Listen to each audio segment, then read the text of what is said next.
Hi, folks. This is Don Meissner with the North Country Fishing Report. One of the things that I did want to talk about, because I was thinking about some of my friends this over the last week and how in the past they'd got really dangerously hooked by trying to get a hook out of a fish. And so one of the things I thought maybe it would be worth us talking about is how to land a fish. Now, when I was a kid, the big thing is you either had a net, and the net was made of materials that would tangle easily and would rub the slime right off the fish. That's their protection. Or you just tried to bring them in, pull them in off the shore, lift them up and hope they didn't flip off. That's none of those are good methods. The thing that you might notice when you see pro fishermen fishing for bass is they'll tend to put their hand underneath the fish if they can in the water, not squeeze it, and just sort of lift it in one motion up out of the water. Now, that's a great way to land a fish for a number of reasons. Number one, I would not recommend anybody pick a fish up like you've seen in the past thousands of times in films and pictures and so forth by its lower jaw and lift it out of the water. And here's why. Number one, that hurts the fish. It does a lot greater damage to the fish than you might think because it stresses other vertebrae and so forth in their body because it's unnatural. Second of all, it's a great risk to you.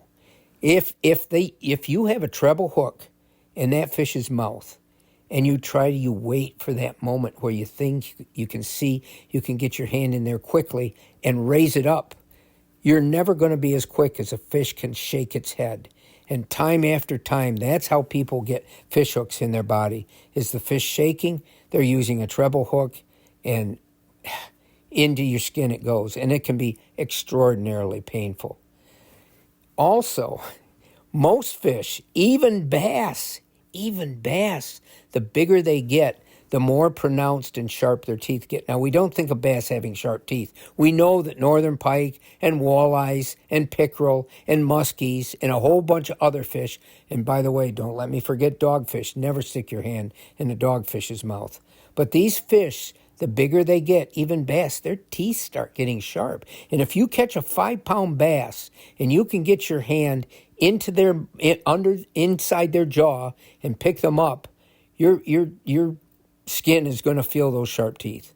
But the other thing, and this is really critical too, if you use a single hook, and that's what, like a bucktail jig I've talked about, or any other of these soft plastic bait using a jig head and a single hook. If you're fishing for soft plastics and rigging it Texas style, you've got a single hook.